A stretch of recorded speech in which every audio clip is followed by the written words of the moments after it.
कल हमने एसिड्स की केमिकल प्रॉपर्टीज़ की थी, उसमें हमारे पास एक लास्ट प्रॉपर्टी रह गई थी, फिफ्थ, जो क्या है, कंडक्ट इलेक्ट्रिसिटी है।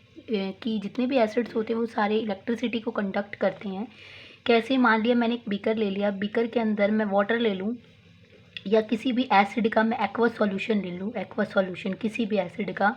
तो जब मैं एसिड को वाटर के अंदर डिज़ोल्व करूँगी, मैंने इसको वाटर के अंदर डिज़ोल्व कर दिया तो ये एक एक्वा सॉल्यूशन बना लेता है। मीन्स यहाँ पे मेरे पास आयंस निकल जाएंगे, यानी कि HCl है वो टूट जाता है H पॉजिटिव और Cl नेगेटिव में।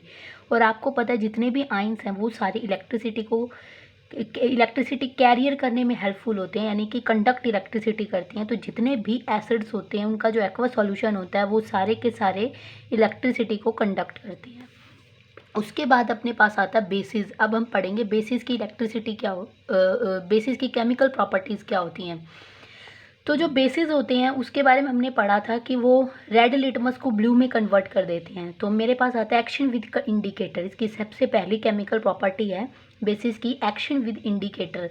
मीन्स अगर मैं कोई भी सॉल्यूशन ले लूँ, उसमें मेरे पास क्या है, बेस है, ठीक है, और मुझे इसके अंदर प्रैक्टिकली करके दिखाना है कि कैसे बेस कंडक्ट करता है, सॉरी, इंडिकेटर्स को कैसे एक्शन करता है इंडिकेटर्स के साथ।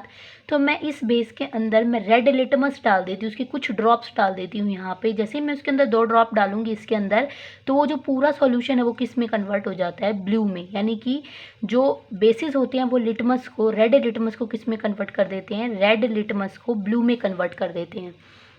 अब अपने पास आता है सेकंड इसके अंदर हमारे पास आती है रिएक्शन की action with metal. Reaction with metal, जब हम बेसिस को मेटल के साथ रिएक्शन करवाते हैं तो वो हमें ऑक्सी सॉल्ट्स बना के देते हैं और हाइड्रोजन गैस वहाँ से रिलीज़ हो जाती है। हमें ऑक्सी सॉल्ट्स का अगर फॉर्मूला नहीं पता तो हम सिर्फ और सिर्फ क्या करेंगे, हमें पता है कि हाइड्रोजन गैस का क्या फॉर्मूला होता है, वो होता है H2। मैं इसकी रिएक्शन करवा देती हूँ। जैसे मैंने KOH को मैंने एल्यूमिनियम के साथ रिएक्शन करवा दिया, KOH को एल्यूमिनियम के साथ रिएक्ट करवा दिया, तो मुझे पता है यहाँ पे कि कौन सी गैस बाहर निकल जाएगी, H2 गैस बाहर निकल जाएगी और ऑक्सी सॉल्ट निकलेगा, ऑक्सी सॉल्ट। अब मुझे ऑक्सी सॉल्ट का फॉर्मूला नहीं पता, ठीक है, तो मैं क्या करूँ, मैं हाइड्रोजन जितने हैं उतने इधर से मैं कैंसिल आउट कर दूंगी। तो जितने मेरे पास प्रोडक्ट में हाइड्रोजन होंगे उतने ही मेरे पास रिएक्टेंट में भी होंगे। तो इसको मैं 2 से मल्टीप्लाई कर देती हूँ, तो मेरे पास 2 टाइम्स ऑफ KOH बच जाएगा, यानी कि 2 हाइड्रोजन यहाँ से निकल गए, 2 तो K2 बच गए, K बच गए और 2 ऑक्सीजन बच गए, यानी कि ये हमें बना के दे देता KaLO2, ठीक है। अब ये मेरे पास इस तरह से फॉर्मूला बना के दे देगा। तो इस हमें पता चल जाता है कि जब भी बेस मेटल के साथ रिएक्शन करता है तो वो हमेशा कौन सी गैस को लिबरेट करता है, रिलीज़ करता है, हाइड्रोजन गैस को। अब हमें कैसे पता चलेगा कि जो गैस है वो हाइड्रोजन ही है, तो इसका मैंने आपको एसिड्स वाले में बताया था कि जब भी हम रिएक्शन करवाती, मान लिया मैंने क्या किया, मैंने एक टेस्ट ट्यूब ले ली, टेस्ट ट्यूब के अंदर मैं किसी भी मेटल्स के ग्रैनुअल्स ले लेती हूँ। मान लिया मैंने एल्यूमिनियम के ग्रैनुअल्स ले लिए, इसके अंदर मैं बेस डाल दूँ, ऊपर से बेस अगर मैं इसके अंदर डाल देती हूँ बेस, और इसको इसको बंद करके इसके माउथ को, और उसके अंदर से पाइप लगा के इसको किसी बीकर के अंदर डाल दूँ, और बीकर के अंदर मैं ले लेती हूँ पानी, वाटर। तो इसके अंदर से बबल्स निकलेंगे। इस बबल्स के अंदर जब मैं जलती हुई कैंडल या मैस्टिक को लेके आती हूँ तो वो पॉपिंग साउंड करता है। हमें पता है कि हाइड्रोजन गैस का नेचर क्या है कि वो जलते टाइम कौन से साउंड को प्रोड्यूस करती है, पॉपिंग साउंड को प्रोड्यूस करती है। तो इससे हमें पता चल जाता है कि जब मेटल को हम बेस के साथ रिएक्ट करवाते हैं तो वो हमें क्या बना के देता है, पॉपिंग साउंड क्रिएट कर देता है। अब उसके बाद अपने पास नेक्स्ट आती है इसकी केमिकल प्रॉपर्टी बेसिस की। वो क्या है कि जब हम बेसिस को अमोनियम सॉल्ट के साथ रिएक्ट करवाते हैं, अमोनियम सॉल्ट के साथ रिएक्ट करवाते हैं तो वो किस तरह से रिएक्शन करता है। तो जैसे मैंने ये एग्जांपल ले ली, ये अमोनियम क्लोराइड है, ठीक है, इसको जब मैं बेस के साथ, ये बेस है हमारा, इसके साथ रिएक्शन करवाती हूँ तो ये हमें क्या देगा, ये डबल डिकम्पोजिशन रिएक्शन करके दे देता है, double decomposition. Double decomposition reaction को हम डबल डिस्प्लेसमेंट रिएक्शन भी बोलते हैं, डिस्प्लेसमेंट, डबल डिस्प्लेसमेंट रिएक्शन। कैसे? NH4Cl टूट जाता है NH4 पॉजिटिव में और Cl नेगेटिव के अंदर। सेम ऐसे ही KOH टूट जाता है K पॉजिटिव OH नेगेटिव में। तो पॉजिटिव पॉजिटिव आपस में रिएक्शन नहीं करेंगे, ये क्या करते हैं, अपने म्यूचुअली आयंस को एक्सचेंज कर लेते हैं। यानी कि ये इसके आयंस ले लेगा और पोटाशियम क्लोरीन के आयंस ले लेगी और ये बना लेता है KCl और NH4OH, यानी कि अमोनियम हाइड्रोक्साइड बना देगा और KCl यहाँ से सॉल्ट बाहर निकल जाएगा। तो डबल डिकम्पोजिशन रिएक्शन करता है जब बेस अमोनियम सॉल्ट के साथ रिएक्शन करता है, और डबल डिकम्पोजिशन को हम डबल डिस्प्लेसमेंट रिएक्शन भी बोलते हैं।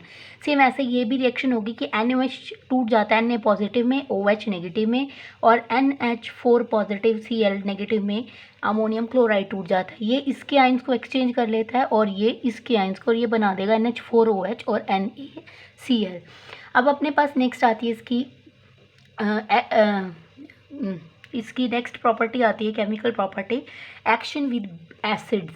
जब बेस उसके साथ रिएक्शन करते हैं, एसिड्स के साथ रिएक्शन करते हैं, तो ये हमेशा क्या बनाते हैं, सॉल्ट प्लस वाटर बनाते हैं। ठीक है, जब बेसिस एसिड्स के साथ रिएक्शन करते हैं या एसिड बेसिस के साथ रिएक्शन करते हैं तो ये सॉल्ट प्लस वाटर बनाते हैं। ऐसा क्यों होता है कि जो बेस होता है वो हमें OH नेगेटिव आयन देता है, और जो HCl होता है यानी कि जो एसिड होते हैं वो हमें H पॉजिटिव आयन देते हैं, और H पॉजिटिव OH नेगेटिव मिलके वाटर का फॉर्मेशन करते हैं। इसलिए हम इसको न्यूट्रलाइजेशन रिएक्शन भी बोलते हैं।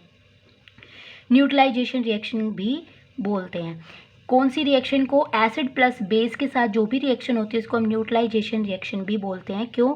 क्योंकि जो बेसिस होते हैं वो हमें OH नेगेटिव आयन देते हैं, और जो एसिड होते हैं वो हमें H पॉजिटिव आयन देते हैं, और OH नेगेटिव और H पॉजिटिव मिलके क्या बना देते हैं, वाटर न्यूट्रलाइज, इसलिए हम इसको क्या बोलते हैं, न्यूट्रलाइजेशन रिएक्शन। अब अपने पास आता है कंडक्ट इलेक्ट्रिसिटी। इलेक्ट्रिसिटी को कैसे कंडक्ट करता है? सेम ऐसे ही जब बेसिस वाटर के अंदर डिजॉल्व होते हैं तो एक्वा सॉल्यूशन बना लेते हैं। जैसे मैं NaOH को वाटर के अंदर ऐड कर दूं, वाटर में ऐड कर दूं, तो ये NaOH का एक्वा सॉल्यूशन बना लेगा, NaOH का एक्वा सॉल्यूशन बना लेगा।